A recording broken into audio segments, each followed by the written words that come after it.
Thursday, November 14th, and you are at the Bellbrook Sugarcreek Board of Education. Welcome. Call to order, please. Mrs. Betts, Here. Mr. Carpenter, Here. Mrs. France, Here. Mrs. Sloughman. Here. Let's ready for the pledge. I pledge allegiance to the flag of the United States of America and to the republic for which it stands, one nation, under God, indivisible, with liberty and justice for all. We're going to start off, Kevin, with the treasurer's report. Can I get a motion to approve the minutes from the October 10th meeting? So moved. Second. And I see you did make a change on there that we noticed. Okay. All right, Mrs. Betts, yes. Mr. Carpenter, Yes. Mrs. France, Abstain. and Mrs. Sloughman. Yes. Motion passes. Can I get a motion to approve the treasurer's financial report for the month of October? So moved. Second. Okay, would you like to explain some things to us? Sure. The first blue sheet included with your agenda shows past cash balances, and the one for October this month compared to last year is about $835,000 less. That's one thing I noted that probably should point out. One other thing is on the next blue sheet, the pie chart. We always keep a watch on the percentage of state funding of our total revenue. We have 16% state foundation funding and another 9% that's miscellaneous state and federal funding. So that is about 25% of our budget at this point is state funding. The rest comes locally, state and federal funding.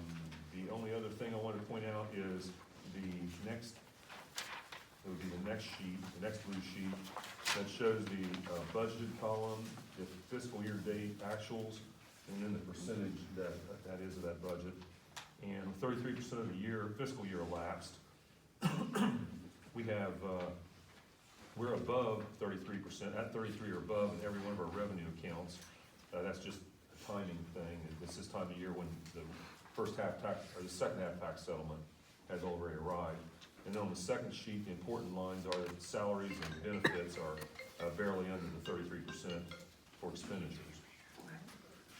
Any questions about anything on those first three sheets?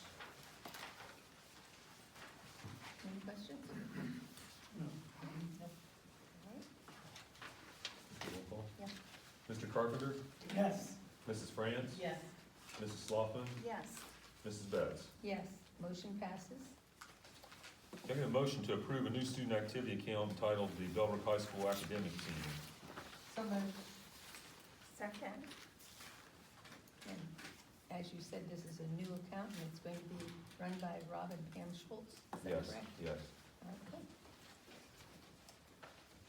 Any questions? All right. Okay, Mrs. France, Yes. Mrs. Sloughman, Yes. Mrs. Betts, Yes. Mr. Carpenter. Yes. Motion passes. Can I get a motion to transfer the remaining $20 that for some reason is still in the class of 2018 account into the Bellbrook High School Principal's Activity account? So moved. Second.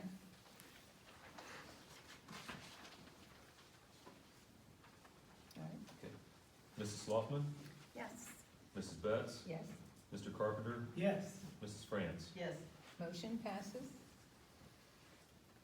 I could get a motion to redeposit $500 of the high school athletic department petty cash, which would lower the district petty cash fund from $1,300 to $800.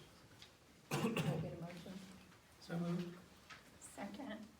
And do you want to explain that to us? Years ago, we had established a $500 petty cash for the athletic department, and they really weren't using it or needing it because so many things have gone online now with official pay and different things like that. So we're just redepositing it, no longer using that.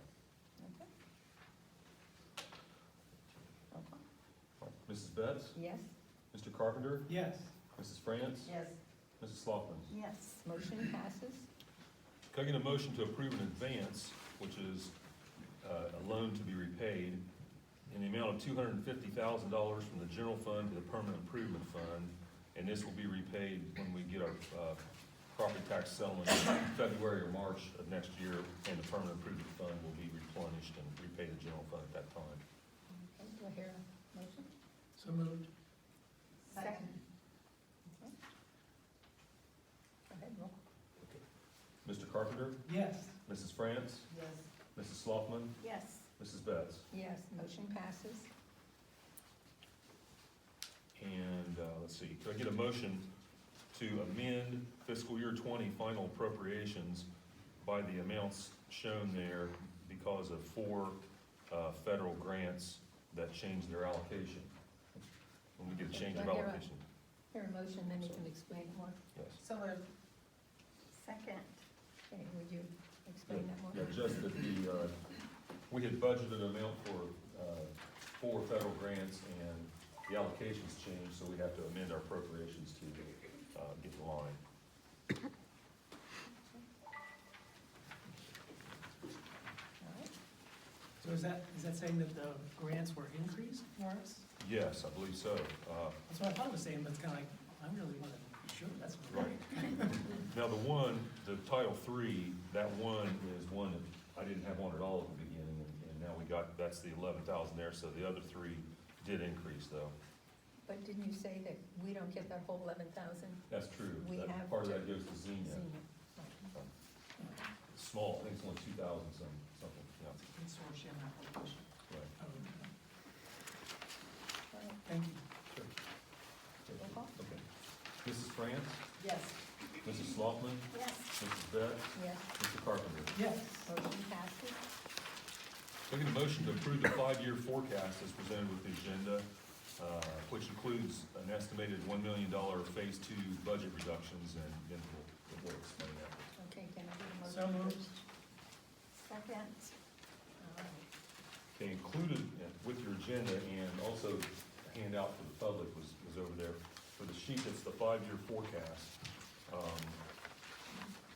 Let's look at the one that's the full 5-year forecast, the small numbers on the white sheet.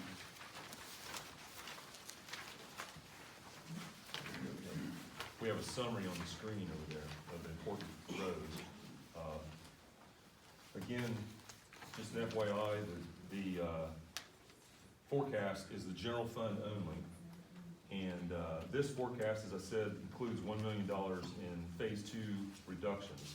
Line 7.02 is always the most important row. Cash balance June 30th, that's the end of each one of these fiscal years that are listed in these columns. So as you follow it across, you see that in fiscal year 2022, we go into the red in the general fund, and then it gets significantly worse the next 2 years. The assumptions or the notes to this financial forecast are the previous 2 blue sheets. And I'm not gonna go through those in detail, but if, obviously, when you do a forecast, you have to make some assumptions out into the future.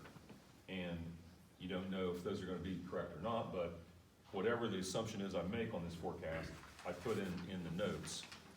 So, you know how I got those figures. If you disagree with one of my assumptions in here, you can change that in your mind as opposed to that amount. The forecast can be changed many times, so it's not set in stone, but it does have to be approved twice a year by the board. So there is one error correction I want to point out though. The blue sheet right before the forecast, the last paragraph at the bottom, where it says fiscal FY 23, about halfway up that last paragraph to the right, that should say fiscal year 22. This one. Right, the 5-year forecast. okay. Yeah, okay, that, to the right, where it says fiscal year 23, that should be fiscal year 22. It's Yeah. pretty important because it's Yes. it's only one number off, that's important. Okay, and I think Dr. Kuzak wants to talk. Yeah, and we're gonna do the official, Phase 2 reductions later in the agenda. agenda, but what those reductions are. So we have a memorandum of understanding with SEA, which is the teachers union, and then also with administrators and exempt staff. So non-union we're extending the contract for the teachers union for a year with a 0% raise and no steps. And that's gonna equal about $750,000. And so that's one piece of those phase 2 reductions. The other piece is through attrition, eliminating 3 to 5 staff or teacher positions. So that is the phase 2 reductions. And so that's a huge piece there. I want to say, and we'll do it officially later on here, but thank you to the teachers union of stepping up and taking one for the community and for the team, putting kids first and sacrificing their raise and any type of raise for next year, the 1-year contract extension and no steps, and also the administrators and the exempt staff, so the non-union staff. So that and 3 to 5 certified positions through attrition that we're going to not fill. That's for next school year. Both those things are for next school year. I would like Go to ahead. add to the SEA, thank you very much. That shows a real commitment. Thank you. Okay? So then if this, if we have any questions, I'll take them now, but what we would do then is approve the forecast, and we'll discuss a little more later, the specifics of some of the cuts we're approved. Okay. Go ahead and do the roll call. Mrs. Sloughman, Yes. Mrs. Betts, Yes, Mr. Carpenter, Yes. Mrs. France. Yes. motion passes. Could I get a motion to approve an amendment to the tax incentive agreement with the city of Centerville to allow for the development of the 55 and over housing at the Cornerstone development? Can I get a motion? So moved. Second. All right. So just to explain that a little bit, in 2014, the Board of Education approved a tax incentive agreement with the city of Centerville related to the development of Cornerstone property. That agreement limited the types of housing that could be built on that site so as to not detrimentally impact the school district. The city of Centerville has asked that the original agreement be amended to allow for development of a small 55 and over community consisting of housing that complies with the Housing for Older Persons Act. At this time, we really don't have any reason to anticipate that this amendment will be detrimental to the district. And our recommendation to the board is to approve the amendment essentially. So the tract of land that is closest to 675, that was going to be an assisted living facility, is now going to be 1 and 2 bedroom luxury apartments for those over 55. So that agreement is for 55% TIF. That doesn't, so it's going to be about 100 units or so. There is another tract of land in Cornerstone that are for regular apartments that is yet to be built. Those are 1 and 2 bedroom apartments. And those will be at 100%. Those will not be tipped in the agreement that we've had with them, because the likelihood that there's going to be students in the over 55 is extremely small likelihood. But the ones obviously in the other piece of land that we're getting at 100%, there might be students in that particular area. I will have to add, when we went through all of this, we really did a lot of back and forth negotiation to get 55%, because that's not your standard. You usually get a lot less. But we were we stuck to our guns and we got 55%, so. All right? Right, 55 is the amount we received. Yes. Yes. All right. Roll call. Okay, Mrs. Betts, Yes. Mr. Carpenter, Yes. Mrs. France, Yes. Mrs. Sloughman. Yes. Motion passes. Okay, with the summary that you saw when I went over the spreadsheet of where we are right now in the 5-year forecast,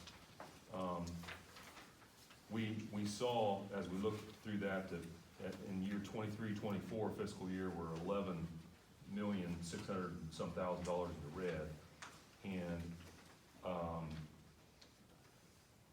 So it goes without saying that the cuts that we made, although significant, aren't coming close to, and we knew this going in, they aren't coming close to taking care of the deficit. Can I go over those cuts Yeah, first? Sure, go ahead. So again, so 2020, if you look up there, 2021, that's next school year, we're 1.2, about $1.3 million in the black. And so, again, with not having a levy pass in this calendar year, we will not be receiving, if that had passed, we'd have received $3 million next calendar year. So that would have impacted $1.5 million in the 2019-20 school year, or fiscal year. And then it would have impacted, on the positive, $3 million on the 2020-21 fiscal year. So we would receive that $1.5 million because it's only half in the 19-20 school year. So even with losing that out, and so we've had the reduction, so if we go back to the summer of 2018, we reduced by about $500,000 in that summer. So about 4 teachers, and a couple of those teachers were reading teachers in an elementary level, math teacher and an English teacher at the high school. So again, not having extra reading help in those lower grades and having some bigger class sizes in English language arts and math at that level. We also reduced by a part-time mechanic, reduction in budgets for the buildings and technology, limited or all-day, everyday scholarships for kindergarten, and went part-time positions in payroll clerk and manager of business. And then so we go to the June phase 1 cuts in June of 2019, this summer. That was about $813,000. We did not fill a couple teaching positions. Our all-day, everyday kindergarten classes went from about 21 to 25. Those classes got bigger. Also did not fill a music position. That person split the middle school and high school, so those classes got bigger and not as much help for those students. A couple technology aids were reduced, so less technology help for our teachers and then also our students with digital literacy, and also less technology help in the buildings. High school digital academy position at the high school, custodian at the middle school, 2 part-time cafeteria aides, about 5 full-time bus drivers, and also another reduction in building budgets, technology and athletics. And we also postponed the purchase of buses. We continued to look for ways to save money, and so 2019, the summer, another $168,000. We didn't replace a Spanish teacher who got a position in another district, and then also through, they were switching around of this, and really ended up with not replacing a 3rd grade position. So if you look around your 3rd grade classrooms, there are about 27, 28 kids. And those classes are fairly big, but they weren't quite big enough as we were looking to do reductions in the summer to fill that spot. We also had a decrease in insurance benefits that also saved the district some money. And now we go to phase 2 that we were just talking about, a 0% raise for teachers, certified administrators, and non-union staff. And also looking to, or not fill through attrition, 3 to 5 certified positions. So again, through all those positions and all those savings, or all those reductions, it's about $2.3 million in reductions over the past year and a half or so. And that's 20 staff positions we have eliminated. 10 of them are teachers. So class sizes are inching up, they're increasing a little bit. And these next 3 to 5 certified positions that are going to be through attrition, class sizes are going to creep up a little bit more. We're not at a critical stage quite yet, because the teachers, certified staff, took the 0 And that's $750,000. So just think of $750,000 if we'd had to do that through staffing positions. That'd probably been 6, 8, 10 positions. And so those class sizes would have increased even more, and the electives that are being offered, specials, those might have been, a chance of being eliminated or decreased also. So, we're sitting at $1.2 million in the black next school year. That's because we've made $2.3 million in cuts and reductions without the passage of the levy. So, Kevin, if you want other thoughts. I just wanted to kind of, I know I did that last month, also went through all those reductions, but we didn't have the last piece of that with the phase 2 with the $1 million there. But we're kind of at a tipping point here of continued reductions are going to really dramatically increase class sizes or offerings or increase fees. You just can't keep on cutting and not impacting, because if you talk to teachers, those reading teachers, that's hurts from a couple years ago. That was reduced by the math and English language arts, music, 3rd grade. If you talk to those teachers, those class size in kindergarten with all day, every day getting bigger, those classes it's a little more difficult to teach when there's a lot more kids in the class. How will that have impact 3rd grade this year, since 3rd grade was so high, and as they move up, are there the same number of teachers in 3rd and 4th? Well, we're going to have to take a look and just see what class sizes are. There might be some shifting around going on. So just because there's 7 teachers in 3rd grade this year, that doesn't mean there's going to be 7 teachers in 3rd grade next year. We're going to base it on class sizes and determine whether we need to, what we need to do with that. And that's the way we've always done it. Yeah. All right. Any questions, Virginia? No.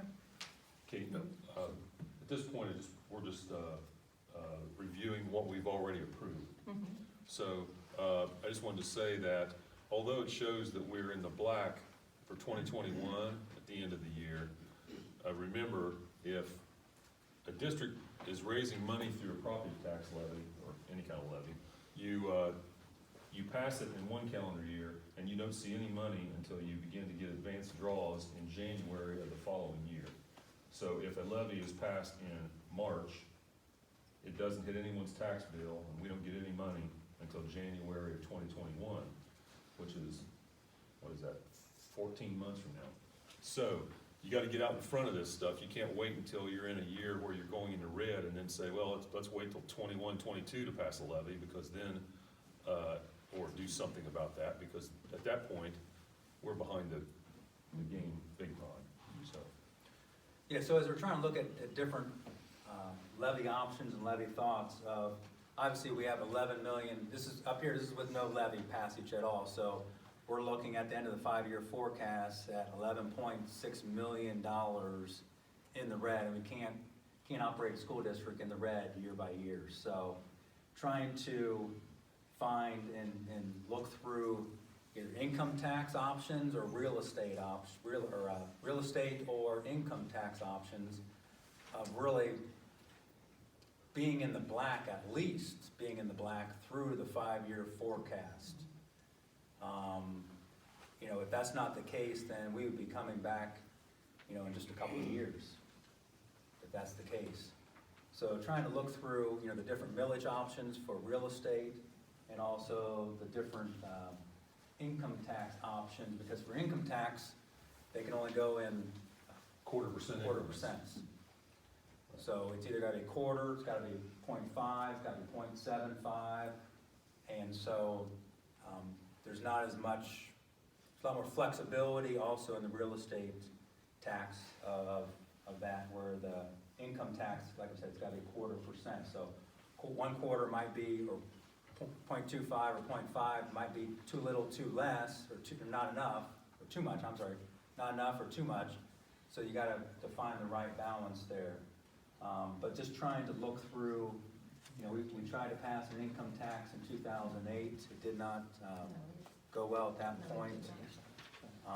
And also of trying to have people understand the income tax also compared to a real estate tax. So, And there are a lot of advantages and disadvantages on either, depending what your perception is. But, so if we can go on to the next screen there, we want to look at that. What, after looking through a lot of options and how much would this bring in, how much would that bring in, what would the forecast look like if we went for this size of levy in the past, or if we went with this kind of a levy? And we arrived at the one that Dr. Kozad and I feel we would recommend to the board, and that would be a 5.7 mil levy, which would yield $3,328,000 a year as estimated by the county auditor, and would cost $199 per $100,000 home value. And that forecast there would tell us what, with all the cuts and the passage of that levy, what we would have. And it just barely keeps us in the black, but it does get us out of the red, so to speak, in that last year. I will say, though, that many people feel, and it's a subjective argument, many people feel that a good carryover is 10% of your budget. Well, we have a $35 million budget. That would be $3.5 million, and we're below that in every year down there on our balance. Not by a lot until that last year, but we are below that. So my point is that we're not, even with the cutbacks and the passage of a levy, we still have to be really frugal with what we do. We're not going to be able to pass a levy and start reinstating everything we cut. That can't happen because we are still really close on this. And you don't know for sure what's going to happen out to years 4 and 5. There's so many factors that could change that stuff that this is an estimate with the knowledge that we have at this point. Any questions about that? It's basically the important lines of the 5-year forecast with the passage of that levy that we recommended. We have moved the comments, the public comments to later, so if you want to comment on this, please sign up so that you'll be able to is that a speak. permanent levy? Yes. Can I sign up? I just want to ask one good faith question. It's No, just, sir, you gotta sign in and then there'll be an opportunity, okay? Yep, sign in. Now, we don't need to vote on this at this point because we just want to present it and then have the, the discussion or the, the open communications period also. And then, but we do need to pass a resolution to do something tonight because we have to pass 2 resolutions by the December 17th deadline. And unless we're meeting several times this month, I have to have time to file them in between too with the appropriate entities. So we at least have to meet one additional time Right. than. And something to note, so a mill on the May levy, a mill was $564,000, I believe, wasn't it? Right. So our property values have increased, so a mill's bringing in $20,000 extra. So this levy would bring in probably about $300,000 more a year compared to the levy that we were trying to pass in May, but it's about $12 less per 100,000. And again, like Mr. Lyman was saying, that even if this would pass, the reductions that we have made, they really got to stay in place, because once you start bringing them back, then those expenditures really start to increase. But and we'll get to this at a later meeting, but we need to then start discussing if we are going to go on the ballot in March. If that is the first resolution is tonight, then need to be discussed of what those reductions would be if the levy does not pass in March. Because if you go back to that other screen, if you go back to that, or scroll back up, so if you go back to this, that's why how critical this levy is. is that if you don't pass something in March, then you've got to go into that next school year, 2021 school year, believing in your mind, worst case scenario is it won't pass at all next school year, to get ahead of something, because if you go through all of next calendar year without passing something, then the next school year, you gotta cut $1.8 million, because you can't operate a school district in the red. But if you make some reductions for the 2021 school year and try to kind of split that out a little bit, it would lessen the pain a little bit. However, it would be still critical reductions. We'll get to those reductions, you know, at some other point. However, as I continue to talk about those, there's only so many places you can cut. Specials, electives, bigger class sizes, transportation, putting off preventive maintenance, increasing fees, reduction in services, you know, so there's only so many places to reduce. So that's why, so if you scroll back up, Jenna, I'm sorry, go back to the other one. So again, that's why with this, we would at least get through the 5-year forecast in the black. Get through the 5-year forecast with a whole $7,000 remaining out of a $35 million budget, $7,000. So that's like probably out of our budgets having $1.50 in your pocket. You're really cutting it thin. One thing I wanted to mention, it's been asked in the past, and it was a good question about, is this continuing or is this a limited levy? Two thoughts. One, you can see by looking at those numbers that if we had a 5-year levy bringing in $3.3 million a year, you know, in 5 years, we're not gonna be able to say, oh, we don't need that anymore, let's let it expire or something like that.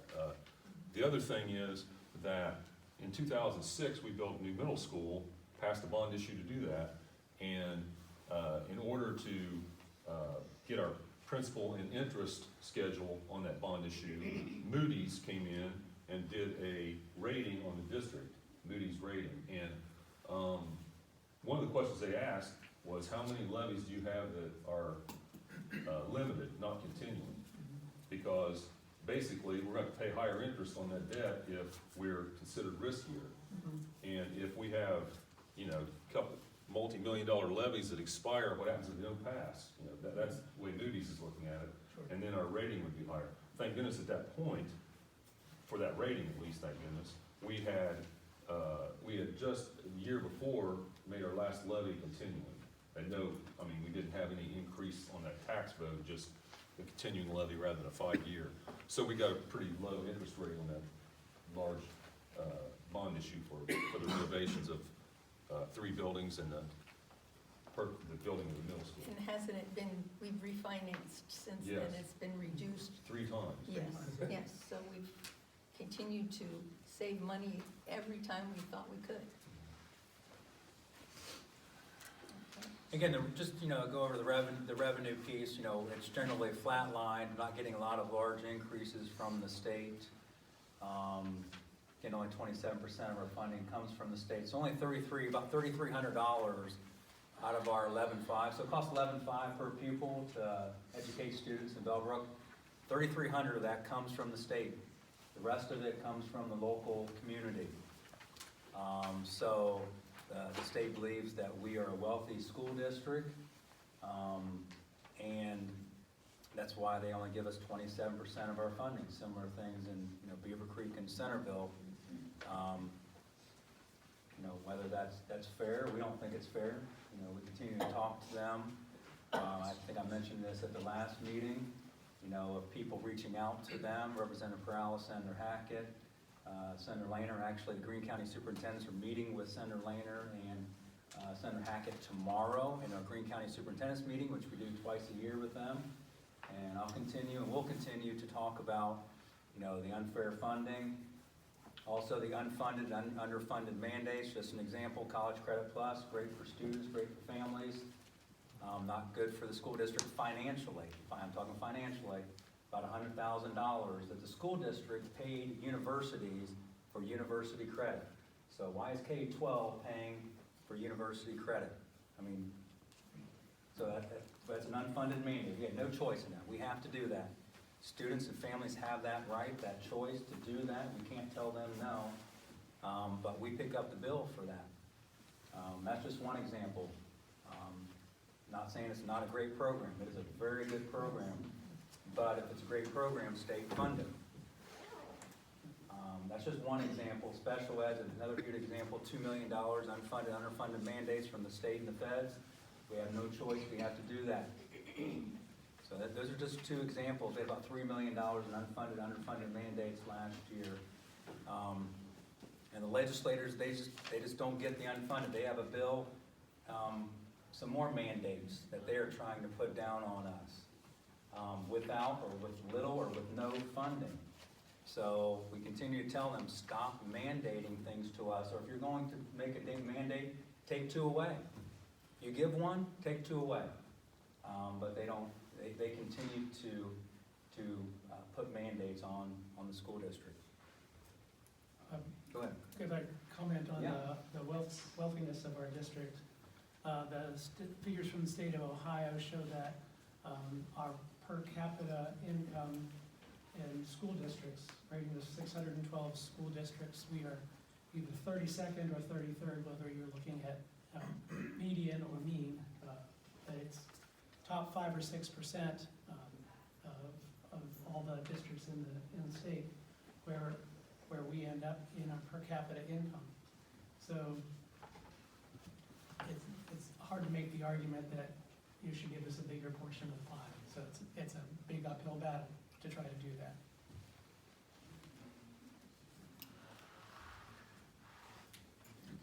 Other questions or One comment comments? I'd like to make is by doing it at 5.7, getting it under 200,000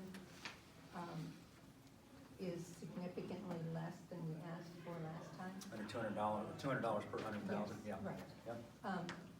As I've looked at what other schools had to pass to keep their schools going, I think Centerville was 240,000 per 100,000. Dollars. Yeah. They're 240, yeah. So significantly more than we're asking. We're really trying to, When their millage was higher than ours to begin with. yes, Anybody? And important point, we're not asking for less. It's less per $100,000 for the taxpayer, but it's more money that school would get than last time. And Because of new construction and so forth too. right. Because Yeah. the mill value went up. One Right, mill and went up. And the need hasn't gone down, so we can't ask for a lesser amount to go along. Reducing it. so shall we move on? And So again, I know we've Yeah. thought and thought a lot about real estate and income, and we just, Kevin and I really would, recommending that it's the 5.7 mil. And I'd just like to say, back when we put the income tax on, everybody was convinced, we had a financial advisory group that said, you gotta go for income tax, that's the only way, it'll increase as we go along over the years. And they were so determined that it would pass, and it went down in such a flaming mess that I it can't was. remember the Yeah. percentage, but yes.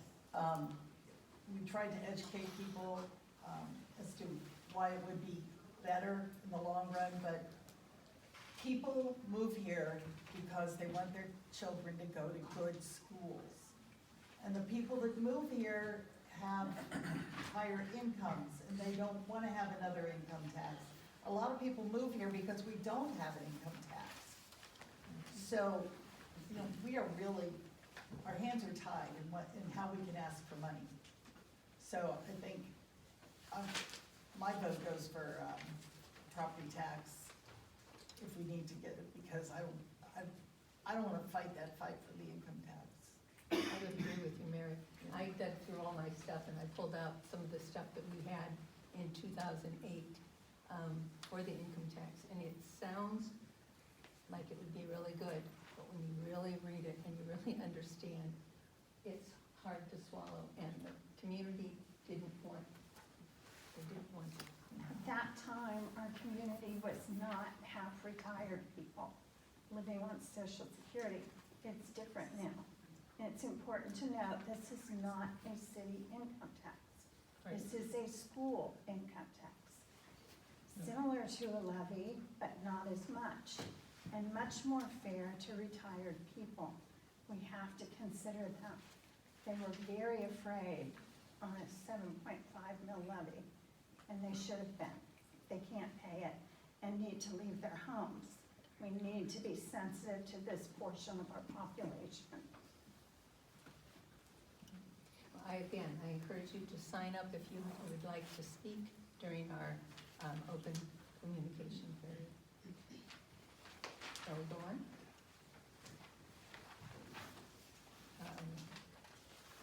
So we go to good news recognition. There's always some good news. Oh, did anyone have any correspondence? We did get an email asking for the board to collaboratively come up with a response to a number of questions about budgets and so forth. They asked for that to not include any administrators in our collaboration. So since that came after a board meeting, we couldn't really respond to that before the election. So that was a piece of correspondence that we did get. Yes, I did get that also. All right. So now we'll go into good news recognition. Akame Ford. Is he here? 2019 SWBL Boys Cross Country Champion, 16th Regional Placement, 15th State Division I.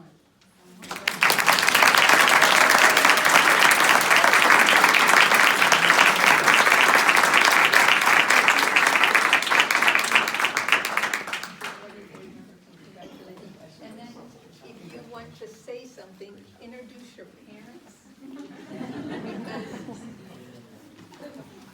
They have a part in this too. Are they here? Yeah, my mom's here.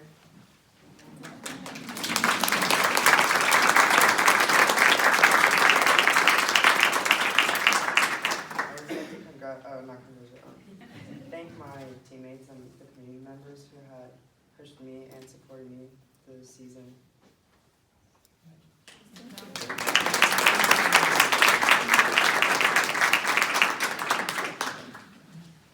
And then we have another, Ellen Guthrie.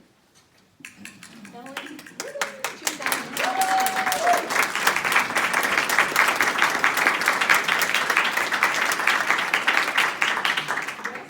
West District Outstanding Middle School Teacher by the Ohio Council of Teachers of Mathematics.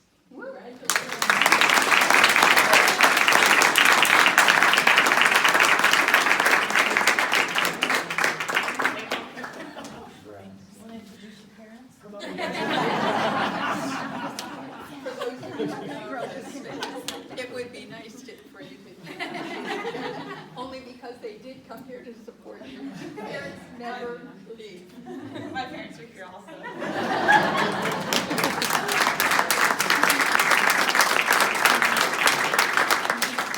Thankful to be able to teach in such a great district, so thank you for being here.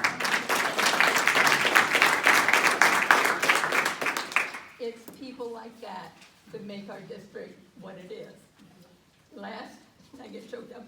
Last time we had a teacher who was so excited, enthusiastic about a program that she was doing in the middle school. That's what makes our district.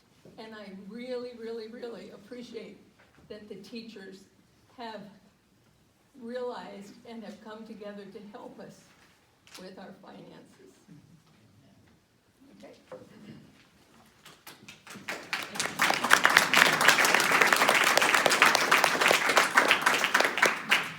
Okay, we'll have the open communication. Mary, I won't make you go get it. Thank you. It may take a while. And by the way, we're happy that you're here tonight. I'm happy to be back too. All right. Okay.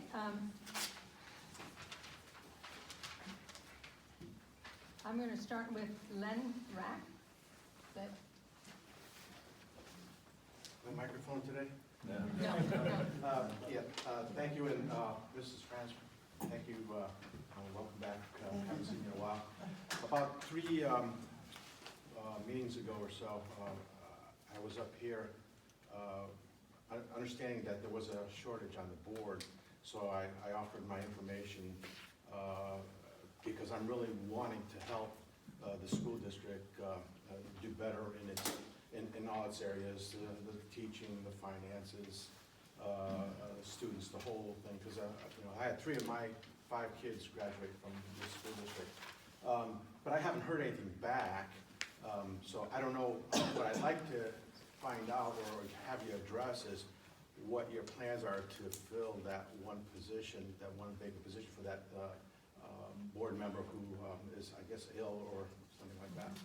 We have not come together and made a decision on that yet. Okay. That's something that we need to do. Okay. So will you be addressing that in the near future? I'm not sure if it'll be in December, but for sure in January, when we have the new board members come Okay. on board.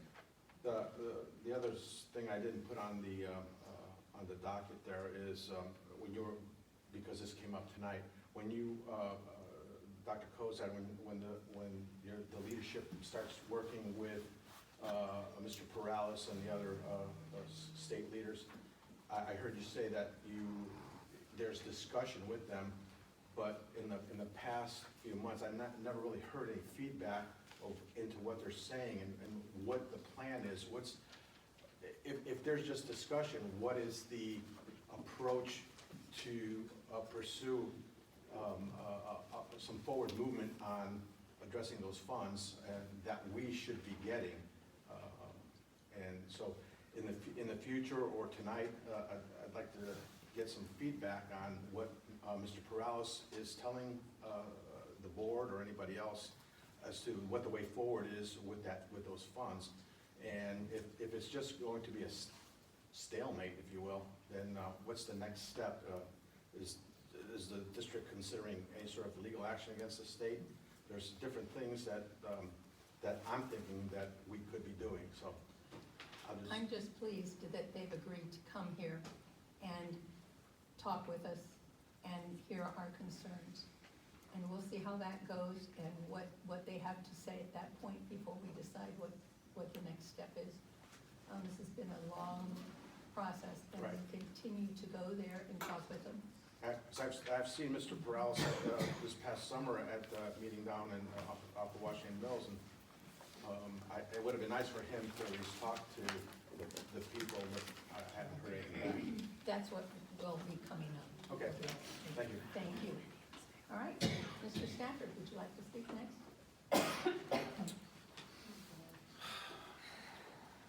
The situation that we're in right now has been coming along for years. This isn't something that should be a surprise. When the current teacher contract was signed, Mr. Lyman knew that they were not going to have the funds to finish it. Should have never been signed to begin with. Okay, this is just mismanagement. So this idea, we cannot cut our way out of this problem. There's one way to fix this, and this is to cap the teacher's salary. Now, really, put my name up here. If you'd like to speak, you're more than welcome to put your name up. But I don't think anybody needs to bang the kitchen pots and pans because they don't like what I'm saying. Okay, what we need to do is the teachers, really. Yes. It's the same thing I hear out of you, the same group every time. So to cap the teacher salaries, and Mr. Lyman can tell you this, if we cap the teacher salaries at $60,000 a year, 47% of the teachers that work in Bellbrook schools make less than $60,000. We can solve the overcrowding because we get 2 for 1. For every teacher we're paying $100,000, we can get 2.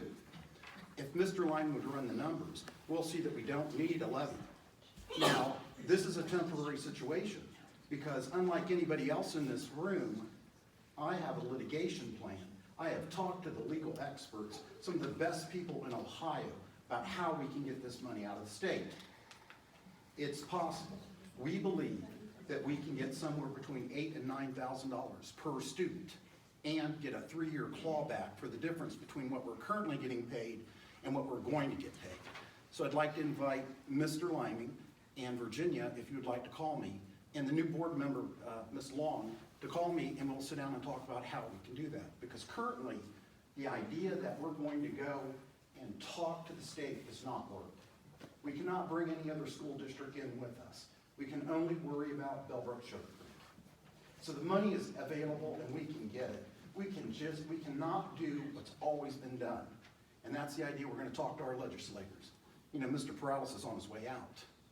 You know, what Mr. Cupp is working on right now, I've been told it's dead before it hits the State House floor. So we're going to have a meeting with Mr. Cupp. But what's interesting is it's by invitation only. And I guess Dr. Kozad's going to decide who gets to come and who doesn't. It should be a public meeting. We should all be allowed to come. So we have to address this issue. We can't cut our way out of it.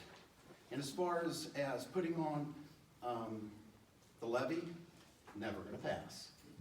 You're going to be back here again and talking about how we're going to fix this. The levy lost 64% to 36. So numbers aren't going to change much. So we have to address this issue now before we get to the point, because right now, Thank you. okay, I had two subjects, so can I go on to the second subject? You were for 3 minutes.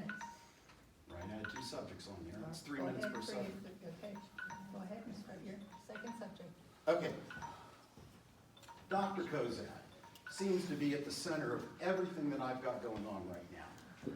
With Board of Elections, he's got the center of attention for actions that were against the law in the state of Ohio in regards to Board of Elections. The complaint that we filed with the Inspector General's office, Dr. Kozad again is at the center.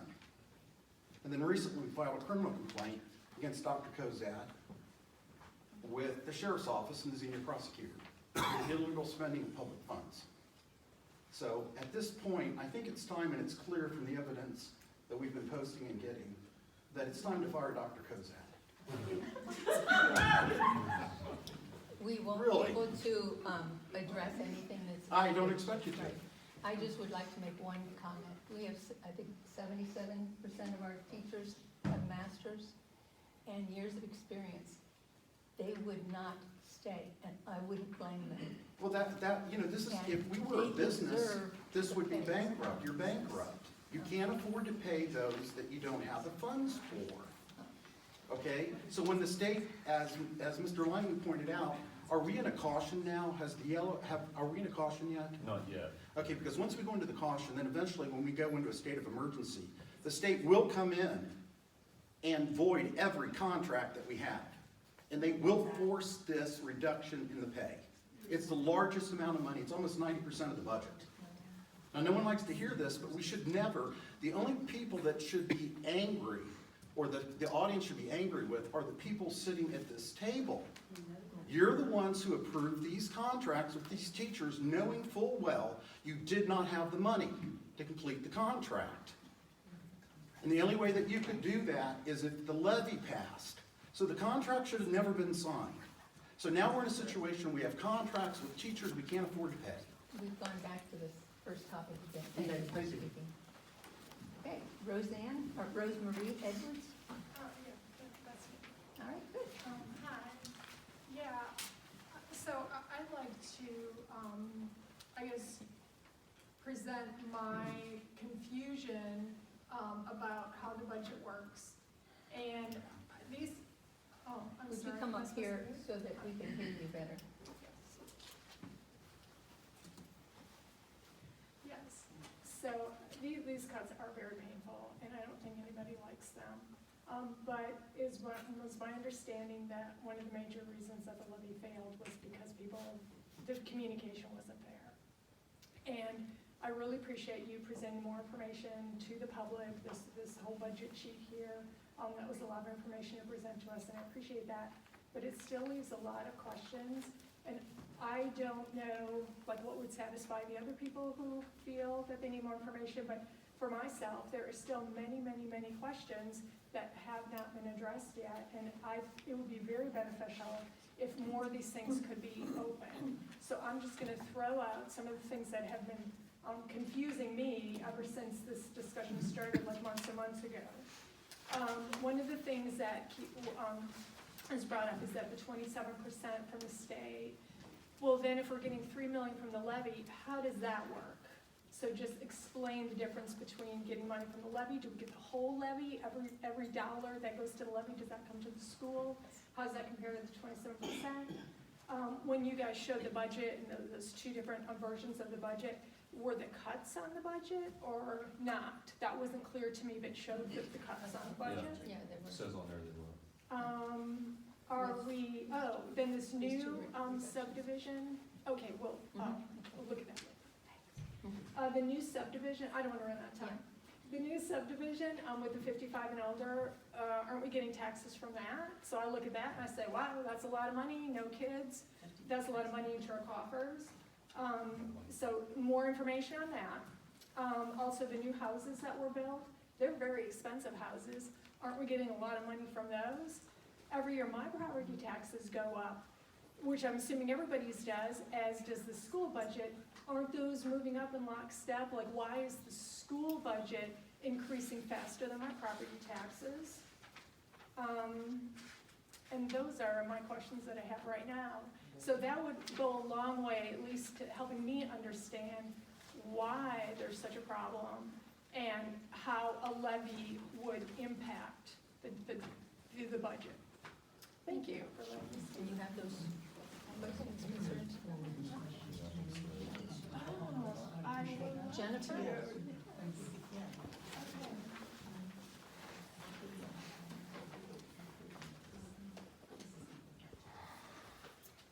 See, I don't even know what it's called. I've pretty much thrown my notes out of the wind since this meeting. I've changed up everything that I was thinking. First off, with what Ms. Edwards just said about wanting to learn more information about this levy so that she can make an educated decision on what she does whenever you put it back on the ballot. I think that shows that it was a real shame that you guys didn't show up at that community forum last spring and weren't there to answer questions. I think right now you're so far behind the bat on getting an organized campaign together again. I'm shocked by all the things that you're still discussing, and instead there isn't a campaign office already moving and shaking, and you guys still don't even know when you're gonna put it on the ballot. So I don't want this to be another last minute thing and the levy to fail again because of piss poor planning with the levy committee. And I think you guys need to really get on the ball with this, but I think you need to have a community forum and answer questions like she just had. So many people don't understand all of these things about a levy and your need for this money, and I believe that you truly need this money. These numbers are scary. You know, we're in a bad situation, and I believe that you truly need it. Now, my thoughts when I first came into this meeting tonight changed because there's some pretty important things that you guys just voted on. None of you asked hardly any important questions. And you're getting ready tonight to possibly vote on budget cuts, over, what, $1 million in budget cuts tonight. You're talking about eliminating people's jobs. And to think that you haven't had that work session, that you promised, Ms. Betts, in September, that we would be able to witness you talk about these budget cuts. And to think that you're not gonna have any more of a little discussion right here with hardly any of you asking questions about such important topics is disgusting. To think that teachers are gonna lose their jobs and you're not gonna ask anything more than whatever. You obviously, I don't believe that you're having illegal private meetings, but I do believe that you're doing all of your work by email, phone calls, and text. And that's sad. You're government elected officials. You should be meeting together like all other school districts do. They have 2 work sessions every month to discuss as a group these important things before they make this roll call vote. But every month it just breaks my heart because you go and you do a roll call vote and it's yes, yes, yes, yes. And then maybe somebody will throw out one question. You're supposed to be having huge questions, debates. You're supposed to disagree and agree on different things. Why don't you feel the need to have these work sessions? To think you're gonna vote tonight without having any more conversation than this shows no moral backbone. One of you needs to motion to table this vote tonight and motion for a work session You're out of time. before you vote on these budget cuts. So just to clarify on that, you said teachers are losing jobs. No one is losing their job through phase 2 reduction. Well, you said staff elimination, so I Through don't know what attrition. that.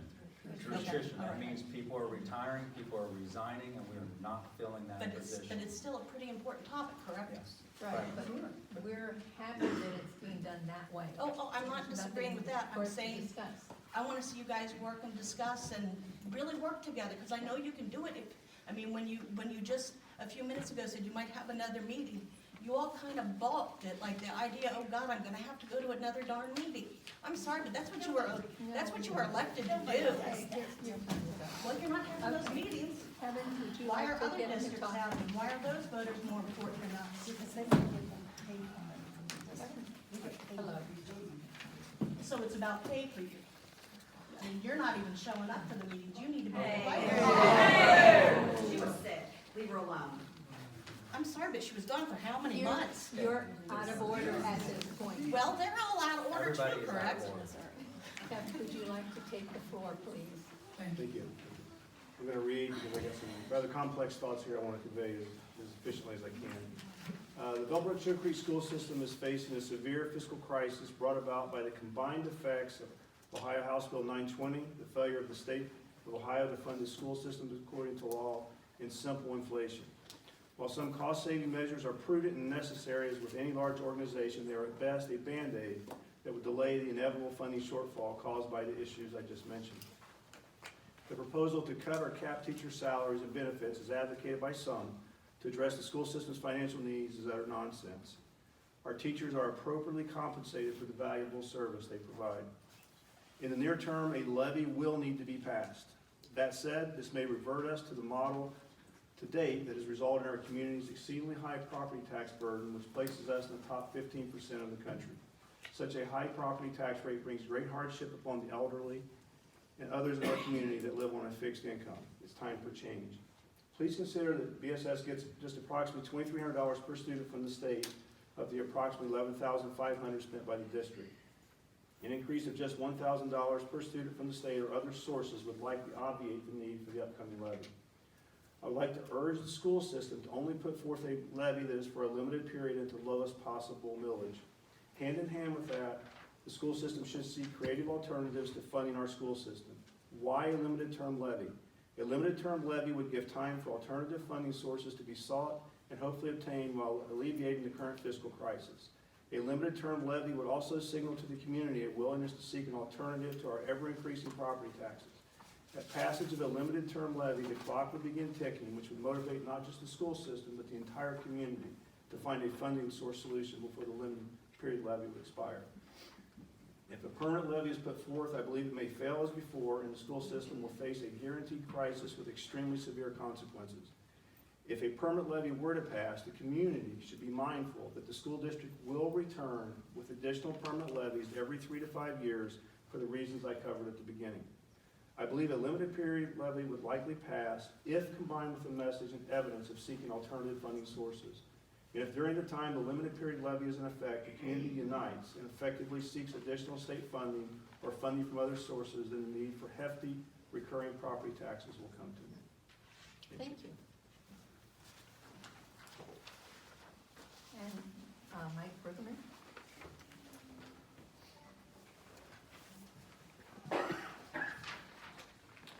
Hi, I'm Mike Bruggeman.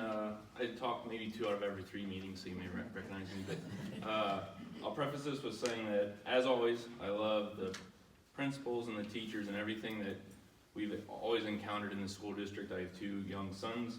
The school district, we hope to make it a full lifetime of education for them staying in the school district. So I'm supremely interested in this solving these issues. Okay, so I had a question back when we were looking at all the spreadsheets. So if we're looking at the annual deficits here, I hope the teachers in the room and everything, I do appreciate them taking the 0% pay raise for another year. I'm a federal employee.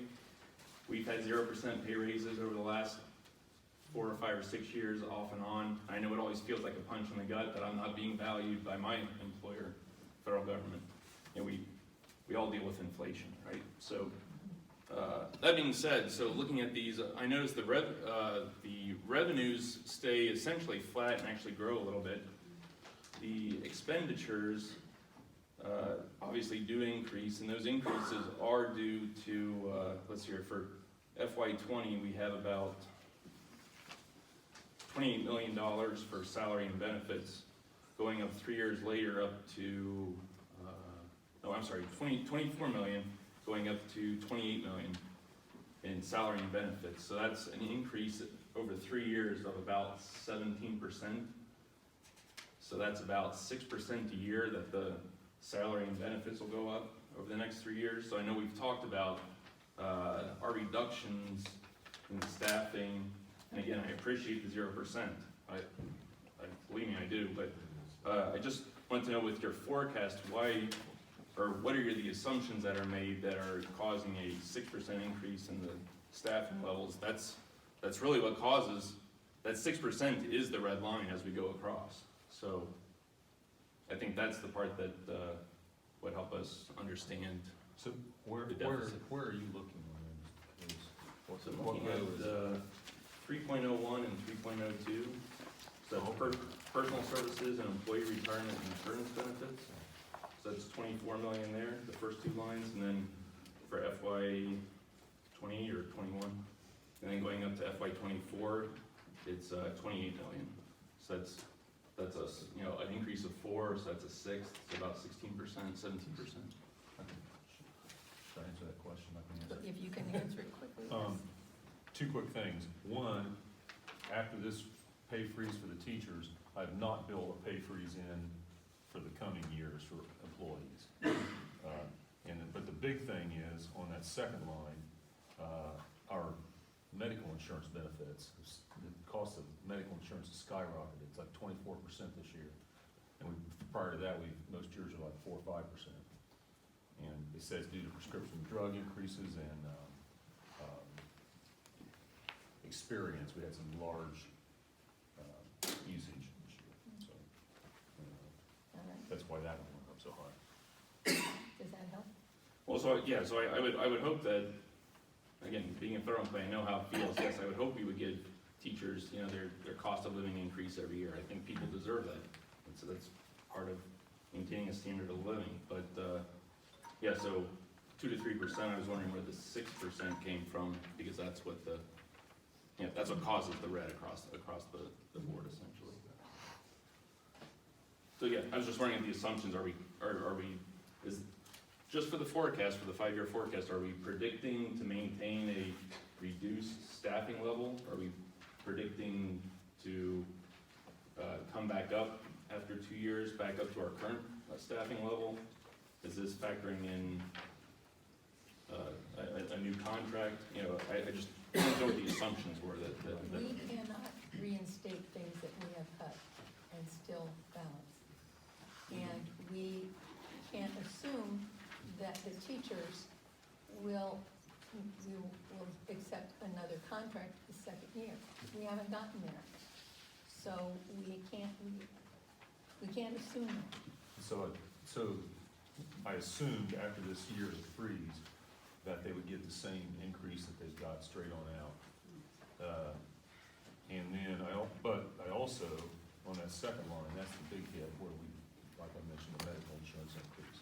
Board pays 80%, and that's quite a bit there.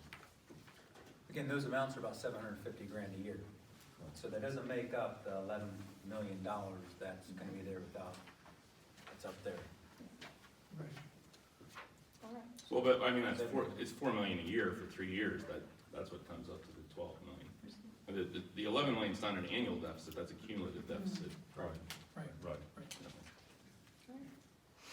I hope we've answered some of your question. Okay, so it If sounds you like, have further questions, yeah, Kevin is always happy to sit down with you and explain, one-on-one explaining to you the Okay. questions. Because an answer he has may prompt another question, and so. sure, sure. So it sounds like basically we're saying that half of the 6% is a cost of living increase, and then it looks like it's about, the medical costs are rising under these assumptions about 3% Yes, a year. right, the big increase, Money is- the big increase is from 19 to 20. From last year to this year, it's like $1 million, and that's actual. Yeah, 17%, yeah. And then they told me going forward, it'd be a good idea to just plug in 5% every year, but that one year was 24%. Okay. This is our EPC telling me that, but I don't think anybody really knows for sure what's gonna happen with medical expenses. Okay. Again, when every 5-year forecast is given to the state, there's pages of assumptions that go along with that explain, like some of the questions you're asking. Okay.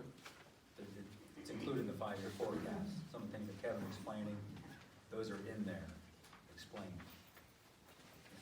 Thank you. And I will say that some of the previous speakers are, I do believe that all of you are operating in good faith. You don't serve on a school board unless you want to serve the students, so I appreciate that.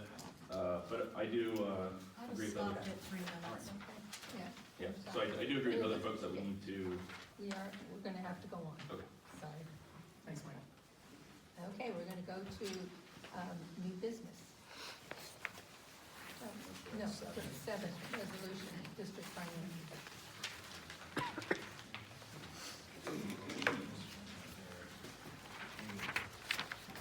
So you have in your packet a blue sheet, make sure the right one here.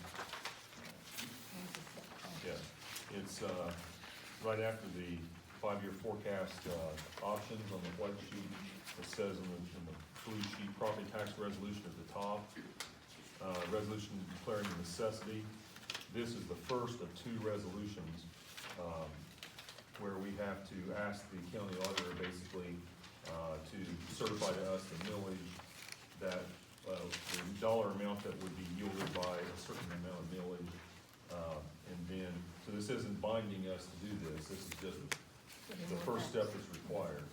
And then, we send that to him and he says, okay, 5.7 mils will yield X number of dollars for your district. And then at that point, we have to decide to go with the second resolution to actually do that and put it on the ballot. So this is just getting more facts for us. Right, they- Yeah, request for information, right? Right, they call it a resolution of necessity. Okay. That's the terminology. But the legal resolution that you would be passing would be that front and back of that blue sheet that says property tax resolution at the top left of it. And we do, when I was talking about another meeting, we do need to we have to pass 2 resolutions by December 17th and leave time in between for me to file them and get responses from the government entities. So, we were pointing toward tonight being the first resolution, so we'll have time to return information to the auditor, pass the second resolution, and file that with the Board of Elections and the state by. So are you gonna get this, numbers 2, more information in that too? Yes, this would be, the blanks in here I would fill in, just says, Just on property tax. right, it just says regular session, time, the date, the resolution number. The part that I need from you guys is passage of a resolution with that section 1 completed.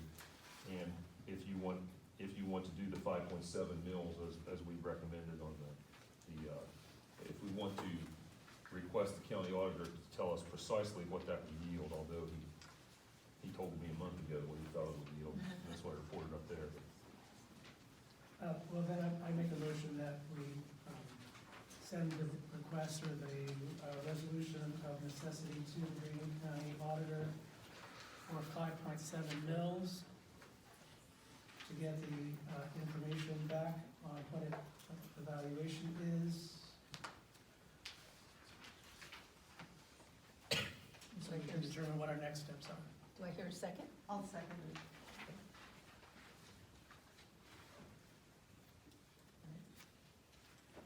Ready for a vote? Okay, Mr. Just a quick comment. I know that in prior discussions, I've advocated for, or a research into an income tax. Because of some of the, I've done some anecdotal, questioning in the community, and I think that we would need more time to fully explain and educate the community as to what the impact would be as compared to a property tax levy. And I do think that may be an option for us in the future, but I think under the circumstances, if we want to be able to be on the March ballot, that isn't enough time to get full education. People understand what a property tax levy is more so than an income tax. So, while I still think that long-term, we might find ourselves doing an income tax, I think this is the right process to go through at this point in time. All right. Roll call? Mr. Carpenter, Yes. Mrs. France, Yes. Mrs. Sloughman, Yes. Mrs. Betts. Yes. Motion passes. Okay, now superintendent's report. New business certified licensed staff employment resignation leave of absence supplemental duty. Recommend approval of an unpaid child care leave of absence for Jamie Burnham effective October 11th through November 22nd, 2019. Is there a motion? So moved. Second.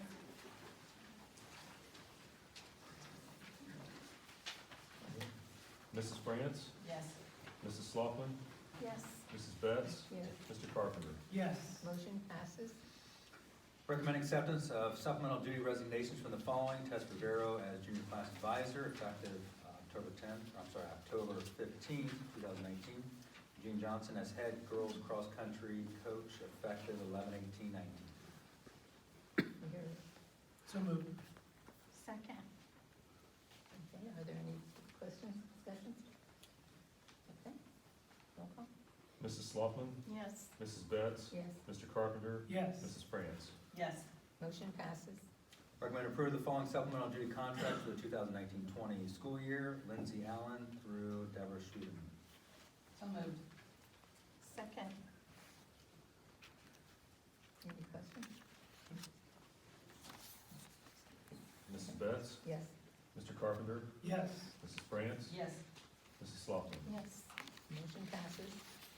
Be resolved, the Bellbrook Sugarcreek Board of Education has offered these supplemental duty positions via posting to licensed employees of the district. The board either had no qualified licensed employee applicants or no employees that applied before these positions were offered to non-licensed persons. The following non-certified persons have met qualifications for the board posting of supplemental duty positions as noted below. B, recommend approval of the following supplemental duty contracts for the 1920 school year. Daniel Chitty through on the second page there, Ron Wiederholt. The rest of it. So moved. Second. All right. And we don't discuss these because in most cases, there are people that we know have done this in the past. So, okay. Roll call? Mr. Carpenter, Yes. Mrs. France, Yes. Mrs. Sloughman, Yes. Mrs. Betts. Yes, motion passes.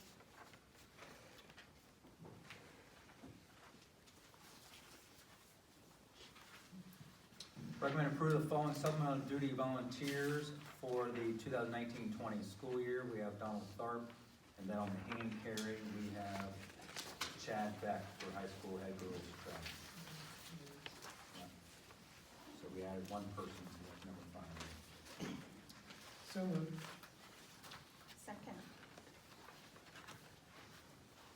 Roll call? Mrs. France, Yes. Mrs. Sloughman, Yes. Mrs. Betts, Yes, Mr. Carpenter. Yes. motion passes. Recommend approval of the following substitute teachers for the 2019-20 school year: Justin Ames, Haley Barlow, and Sue Bauerbach. Allison Finkbeiner, Angela Mason, and Michelle Meadows. So moved. Can I hear a second? Second. Ready for vote? Mrs. Sloughman, Yes. Mrs. Betts, Yes, Mr. Carpenter, Yes. Mrs. France. Yes. motion passes. On the B, support staff employment resignation, leave of absence, recommend acceptance of resignation from bus driver Jennifer Howard effective October 25th, 2019. So moved. Second. Mrs. Betts? Yes. Mr. Carpenter? Yes. Mrs. France? Yes. Mrs. Sloughman? Yes. Motion passes. Number 2 is on the hand carry. It's a change there. So on hand carry, recommend acceptance of resignation from special needs assistant Andrea Putterball effective November 14th, 2019. So moved. Second. Mr. Carpenter? Yes. Mrs. France? Yes. Mrs. Sloughman? Yes. Mrs. Betts? Yes. Motion passes. Recommend approval of the following limited employment contracts effective for the remainder of the 2019-20 school year. Cynthia Reynolds and Dina Harper. Is there a motion? So moved. Second. Mrs. France? Yes. Mrs. Sloughman? Yes. Mrs. Betts? Yes. Mr. Carpenter? Yes. Motion passes. Recommend approval of the following substitute support staff for the 2019-20 school year. Sue Bowerbaugh and George Fisher. So moved. Second. I just would like to comment on substitute support staff. We have, before tonight, we had 0 subs for special needs aides. Before tonight, we had 0 subs for bus drivers. We have 0 subs for custodians. So those are positions that we're trying to get applicants for and people in for those. So if you know somebody that would be interested in doing that substitute, we really need those folks. Even, again, we're down to the bus drivers because people are leaving and going to other positions because of those reduction of hours. They just weren't able to do it. So they left, and then we have to fill those positions. And really, before this year, we only had 2 sub bus drivers anyways. We're not dissimilar from other school districts. They really have a challenging time finding those positions also. So if you would like to drive a big yellow thing with 50 kids behind you, give us a call. Paul, you would be great. Go ahead. I messed y'all up, sorry. That's right, missed me up. Mrs. Sloughman? Yes. Mrs. Betts? Yes. Mr. Carpenter? Yes. Mrs. France? Yes. Motion passes.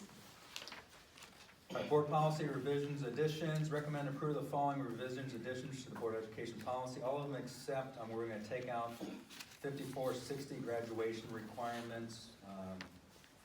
There's some old information in there, and actually it's changing again anyways.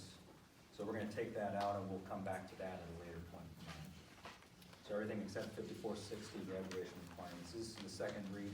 We gave those to everybody at the last board meeting, so had time to review from last month to this month.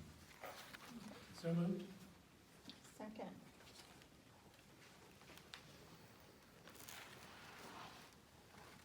Go ahead. Mrs. Betts? Yes. Mr. Carpenter? Yes. Mrs. France? Yes. Mrs. Sloughman? Yes. Motion passes.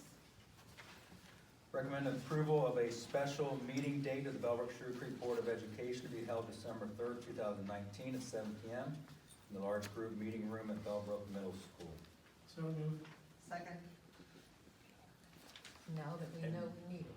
Yeah. Okay. Again, so, there's regular meetings that are on our calendar that we're gonna be looking at tonight. And then there's special meetings that aren't on that regular calendar. So those are the 2 types of meetings that Board of Education can have. Mr. Carpenter? Yes. Mrs. France? Yes. Mrs. Sloughman? Yes. Mrs. Betts? Yes, motion passes. Okay, 1 second, please.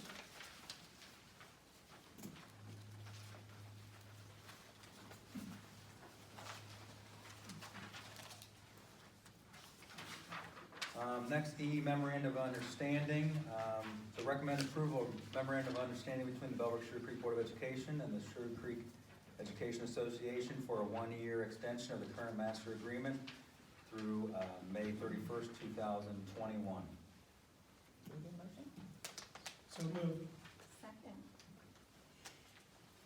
And just to give you some highlights of that, or maybe lowlights, with the 0% raise, it is a one-year contract extension, 0% raise, no steps. So essentially, folks will be on the same step that they are for this school year. We also added a position to the recognition clause. Tech integration trainer is now part of the SEA. Union's leadership will be able to speak at board meetings and will be given an opportunity at new teacher orientation to talk to new staff. And also on opening day, Union SEA will be able to talk to staff. And really those, especially the PD day at the beginning of the year, that's something that we've been doing anyways. The union is more than happy for them to talk and comment at the beginning of the year there.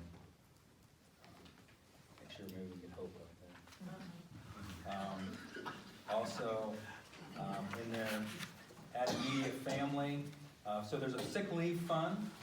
So right now it's just the employee that's eligible for the sick leave fund. We're adding immediate family to that.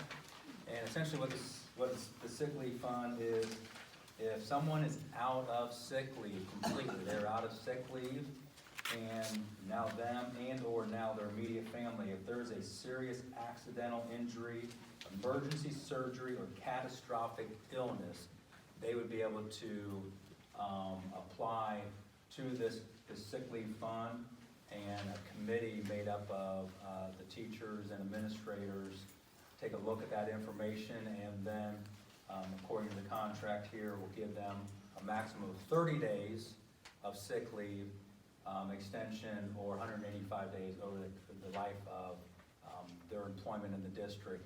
And again, employees donate their days to this fund. So that's why there's an X number of days in the fund. And so the district then uses those funds that were donated by another employee, and another employee is able to take advantage of that. Again, it's a serious accidental injury, emergency surgery, catastrophic illness. It has to fit into one of those categories for the immediate family member or that employee. So those are really the main points of the MOU. Any questions? Regina? No? Mrs. France, Yes. Mrs. Sloughman, Yes. Mrs. Betts, Yes. Mr. Carpenter. Yes. Motion passes. F, Phase 2 reductions. Recommend approval of Phase 2 budget reductions effective with the 2020-21 school year. Again, these were discussed earlier. 0% salary increase in those steps for certified staff, administrators, and exempt staff, which is the non-union staff. And we will not be filling 3 to 5 certified positions through attrition. So if someone is resigning or retiring, we will not be filling at least three to 5 of those positions. And again, it doesn't mean that if one person in one position resigns or retires, it's not necessarily that specific position. There might be some movement going around. So again, as we look at people, resignations and retirements, just because this person retired in this specific position doesn't mean we're not necessarily replacing that specific position, if that makes sense. Might be movement around. Okay. Any other questions or concerns you want to talk about? We're ready. I'd just like to say that, I'm sorry, was there a? Oh, Yes, yeah, guys. who's, no, I I'm didn't sorry, get it. that's Oh, we need ahead a of us. motion. Yeah, Sorry. So moved. Second. Do I hear a second? Okay. Okay. Sorry. All right, okay, Sorry. go ahead. I'd just like to say that I've been on the board for 30 years. And some people say that I am just too uninterested and I don't care anymore. But I care deeply about this district. And I've spent all my time trying to build the district. And when I come to these meetings and hear about reductions we have to make, I think of the kids and I think of the people that moved here because of our schools. And the value of your homes are so high because of our schools. And now we have people that say, oh, cut them, and we don't care, nobody cares. Well, we do. We care deeply about these kids, and we care deeply about the school. And I think it is just, it seems to me that we are going against everything we've tried to do. Since I've been on the board, we've had several, oh geez, my mind, I'm having trouble concentrating with medication. But we've had planning, we've had 5-year plans, a strategic plan, that's the word, thank you so much. And we have had, probably 5 since I've been on the board.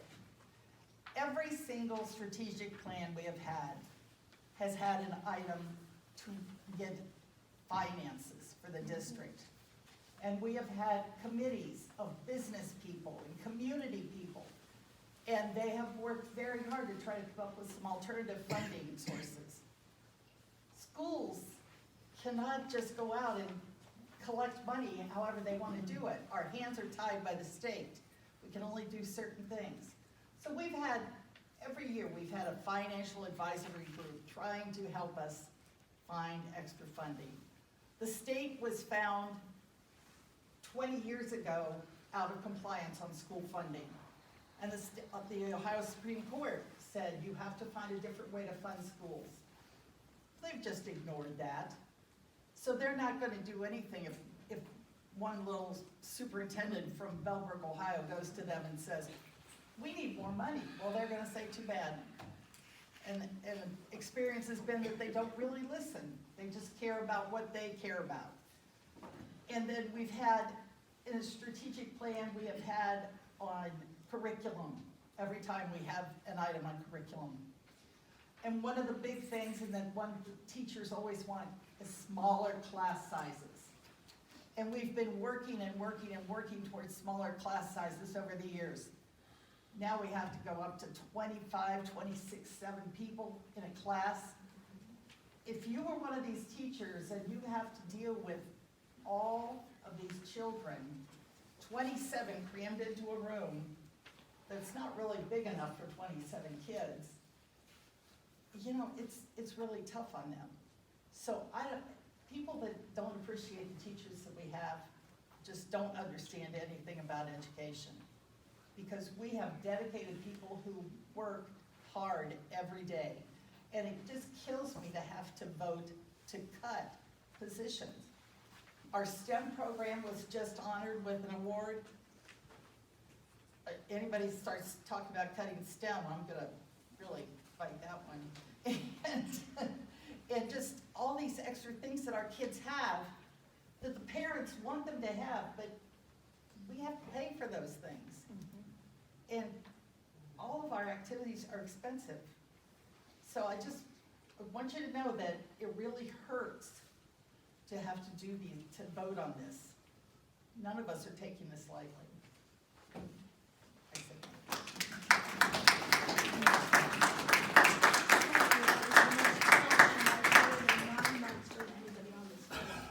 So thank you. well, they are all passionate.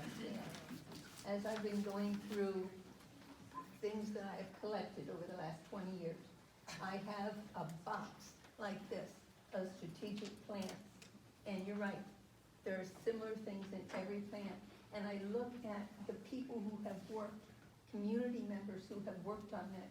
There are a lot of the same community members have stepped up to help us with that. It's been interesting.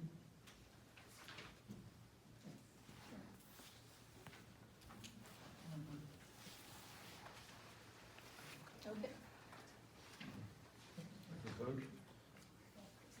Mrs. Sloughman, Yes. Mrs. Betts, Yes. Mr. Carpenter, Yes. Mrs. Franz. Yes. Motion passes. 2020 board meeting calendar, recommended approval, and the 2020 board meeting calendar dates. First one is on January 9th. So moved. Second.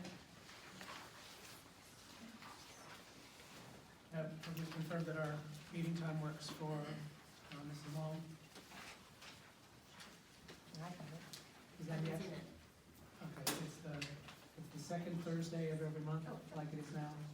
And then also, June 30th is a special meeting in the morning. We have to approve the annual end of fiscal year.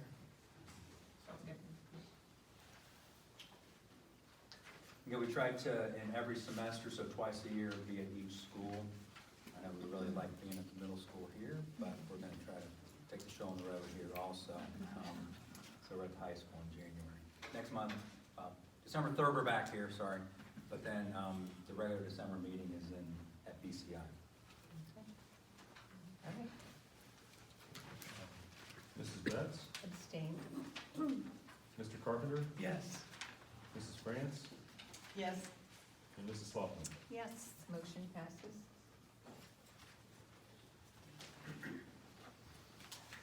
Baseball winter youth camp, recommend approval of Bellbrook baseball winter camp, January 19th and 26th, February 2nd and 9th, 2020, for grades 2 to 9, cost $139 to $299, depending on athlete's choice of skills. So moved. Second.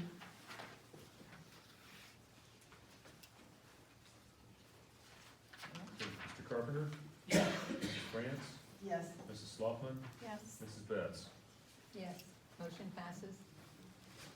Out-of-state travel, recommend approval of the following out-of-state travel. Varsity baseball team coaches to Fort Walton, Florida, March 29th through April 2nd, during spring break, for participation in tournament play and no cost to the district. Do you want to do them separately or all together? Let's do them all, I'm sorry. Thank you. High school competition cheerleaders to national competition in Orlando, Florida, February 6th through the 10th. No cost of the district includes substitute teacher for 3 days. And then Betsy Trad, Director of Curriculum Gifted, and Dinah Layfeld, Assessment and Data Coordinator, 2019 Midwest Illuminate Conference in Grand Rapids, Michigan, November 21st and 22nd, 2019. Federal grants cover lodging and mileage and no registration fees since they were presenters at the conference. So moved. Second.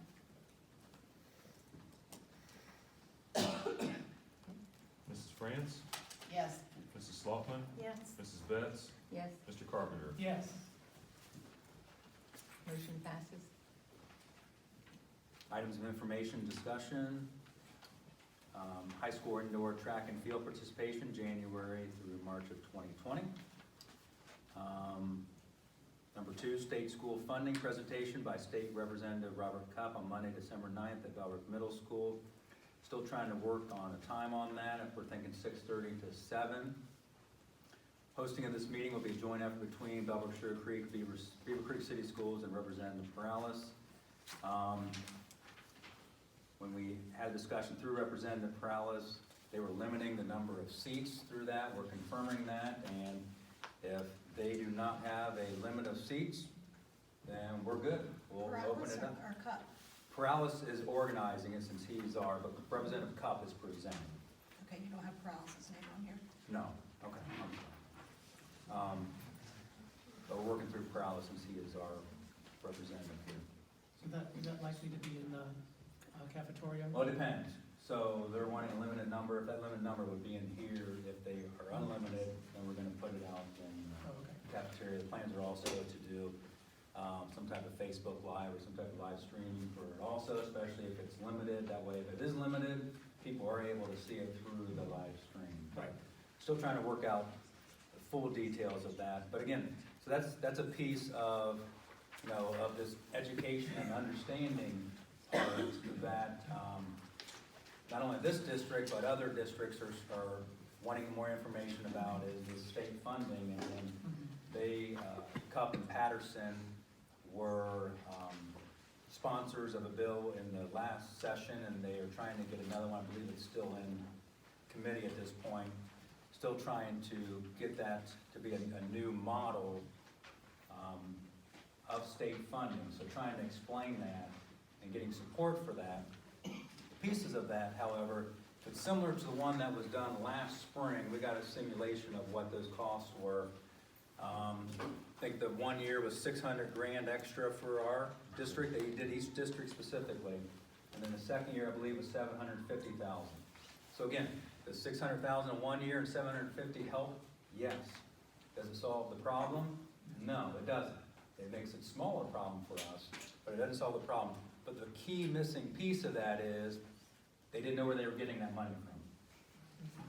So they had the funding formula and the funding model and the whole simulation done, but they didn't have a pot of money to do that, all those increase in costs for the districts. So again, even though it sounds great and it's a great idea, obviously we would like more money. However, there was no money allotted for that.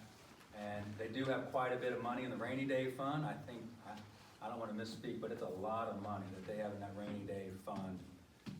I don't want to misspeak and say something large amount, but it's a very large amount of money. But again, that's the education piece, trying to better educate not only our constituents, but Beaver Creek's in our same situation. Very similar to us in our wealth of our district. The same situation, they have a similar percent that they get from the state. I think theirs is maybe even a little smaller than ours. So working with Superintendent Otten over there, trying to bring a cup in. And then also an item for discussion here is District Representative Greene County Career Center. I know, and I'll speak for Mrs. France, but I know you did express interest in that. We do need to just have that done by the end of the calendar year. So, you know, that, I don't know if there needs to be discussion among the board or if somebody else wants it, or if nobody else wants it, or so forth. We just need to act on that at the December meeting, because that will start in January at the Greene County Career Center. There is an application and so forth that I can give if one of you are interested. Would you remind Scott and Corrales that it's raining at this point for us? We need to dip into that rainy day fund. Yeah, it is a little rainy right Yeah. now. I do have another couple items here, so. Also, thanks to the township and Bellbrook Safe Routes to School. So out in front of the middle school, down east of Eden, they completed that. It was supposed to be done before school started, but it is completed now. And then there is a crosswalk from the landings over to BCI. That was just completed maybe a week and a half ago. And that was a financial between Bellbrook City, the township, and us. We all chipped in a little money to get that done. Rather than, because Safe Routes to School, it takes 2 or 3 years for those kind of things to get done, to get the money for those things. So we chipped in and was able to do that. Also told by the township they have a vehicle that will plow those Safe Routes to School. I don't know if it's a smaller, I assume it's a smaller vehicle that is made for those routes. So I didn't see one around on Tuesday, it was a little early snow, but they said they have that, a new one. Also, I handed out the last meeting, there's a quality profile. This is the year in review from last year. There's copies over there. One did go to every house in the community, and then also this is online. And we'd like your feedback on it, if positive, negative, so forth. Please give us your feedback. The other piece, I know that this is on here, but you know, the discussion of items, or if there are questions, you know, sometimes it's easier to answer and ask those questions in smaller groups. I've had numerous coffees, either at Winans or Bellhop, and a lot of times the board member will be there with me. Those are great opportunities to come and ask questions that you have one-on-one, or one in 4 or 5 people, 10 people. I have anywhere from 0 to about 11 people in those.